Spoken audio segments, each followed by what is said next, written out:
hold your spoon high over your ice cream cake and then drizzle. Okay? Oh, that. You got to get it on the cake.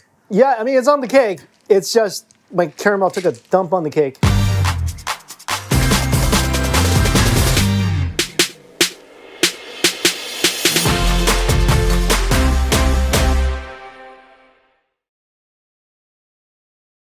Hey guys, it's Mike Chen. Welcome to another episode of Coneheads, the coolest, sweetest show on the internet. It seems nowadays, whenever you watch a video of a knife cutting into basically any object, it turns out to be a cake. But today, we're gonna switch that around. What if we're cutting into a cake and it turns out to be ice cream? The ice cream cake is really one of the greatest mashups in culinary history. And to join me on this little fun adventure, we have Yolanda Gampp, the host of the so popular How to Cake It YouTube channel. Yolanda, how you doing? I'm good, Mike. How are you? I'm ready for this.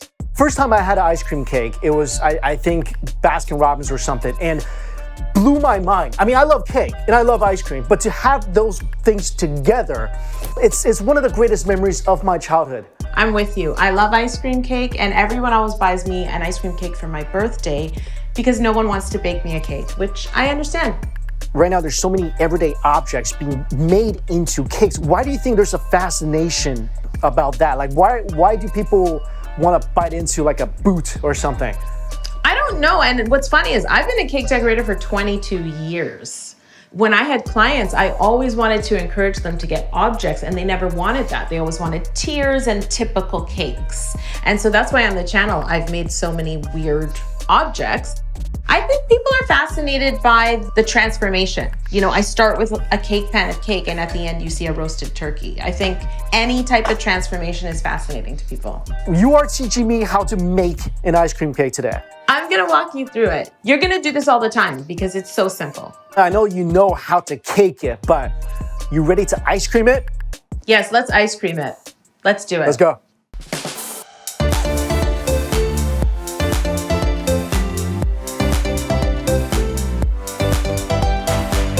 All right, Yolanda, I got all the stuff you told me to get. I see a lot of candy bars, which I'm not complaining. What's step one?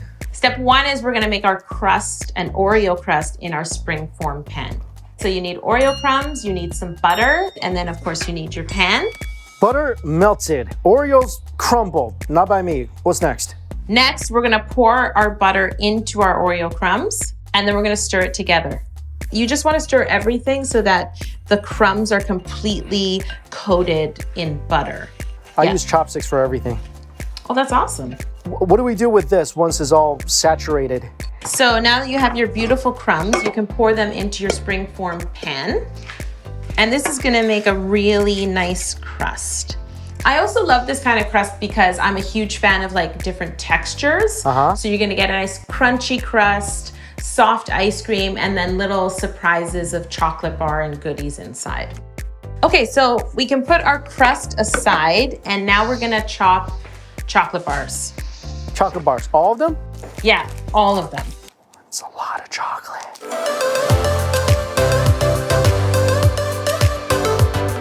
So my favorite chocolate bars are Kit Kat, Score, and then Snickers. And then I wanted to double up on the Oreos, so I have like mini Oreos. You know, it doesn't have to be fine, but you want little bite-sized pieces.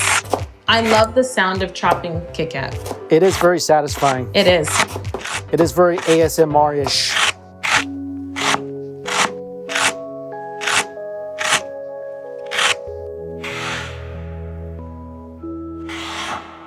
So next is Score. Yeah.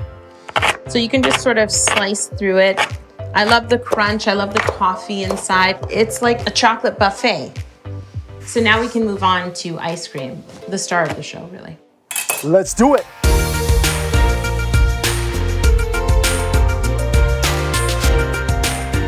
Ice cream is out. Candy bars are chopped. How do we put this together? Okay, the next thing we have to do is take our ice cream out of the container. I like to put it in a bowl and just make sure it's soft enough to spread in the pan. What flavor you got? I have chocolate, vanilla, and salted caramel. So I'm gonna put chocolate in first, right on top of my crust. And you just wanna put it right in the center and then use your spatula to help spread it around. We're trying to create a layer of ice cream. So once you have your first layer of ice cream, I'm gonna go in with Kit Kat. I feel Kit Kat goes well with chocolate ice cream. That's what I'm doing. I didn't know Kit Kat could be used this way. I'm so happy. And then once you're satisfied with the amount of Kit Kat, I'm gonna start to add my caramel ice cream on top. So I spread my caramel. Yes, my chocolate ice cream mixed in a little with it, but that's just even more delicious. I'm gonna put Score on my caramel ice cream. Oh, I got a Kit Kat in there. Nope, you had your turn. I'm gonna add the vanilla right on top. And this one, I'm going to sort of create some swirls on the top of the cake. Like I don't want it to be as flat. So mine looks like a melted mess right now. Okay, so listen, whenever you feel like your cake looks messy, the term is rustic. Just tell people this is a rustic artisanal ice cream cake. Gotcha. So now I'm gonna top this with Snickers and then of course my little Oreos. So my Snickers, I'm just gonna pile it on because I want this to look like you just wanna dig in.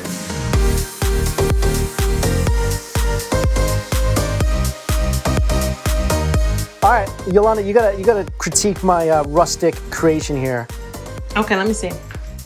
Oh, it's beautiful. I even love the drips around the side of the pan. Do you have some caramel? I do. I have a thing for caramel.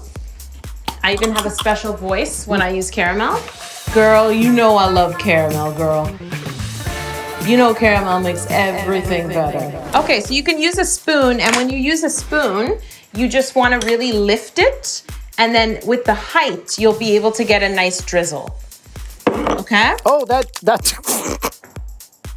You gotta get it on the cake. Yeah, I mean, it's on the cake. It's just my caramel took a dump on the cake. It's okay. So now I'm just gonna drizzle my caramel across the top, and it's kind of like added glue to hold everything down. Plus flavor, of course. Yes. Oh, yes. Girl, you look good. Now we have to get these cakes in the freezer like ASAP. How long are we putting these in the freezer for? I'm gonna say half an hour, but it's important that we check and see that it's frozen and not drippy anymore. Let's go to the freezer and I'll see you soon. Okay, all right.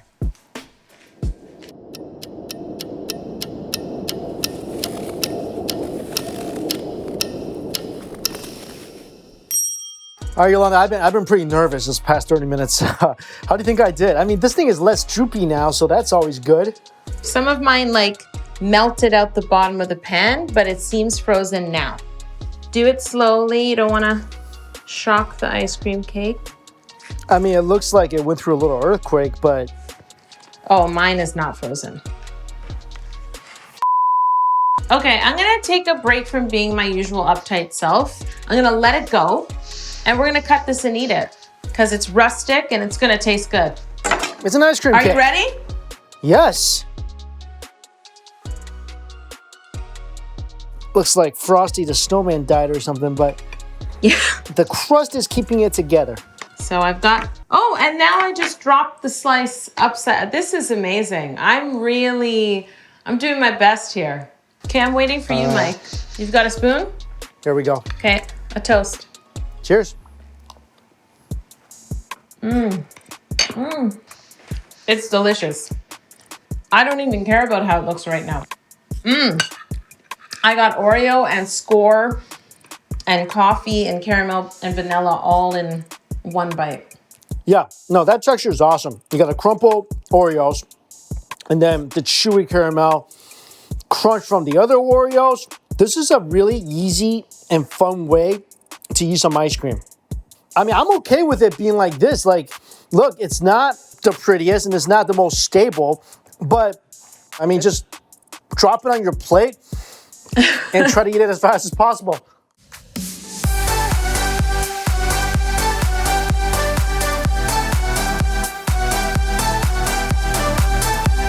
Thank you again so much for joining me, Yolanda. Guys, definitely check out Yolanda's channel, How to Cake It. This has been such a vacation for me. Normally, I'm all uptight, spending 4 days making a cake, making it look as perfect as I can, and I'm never happy. And look at me now.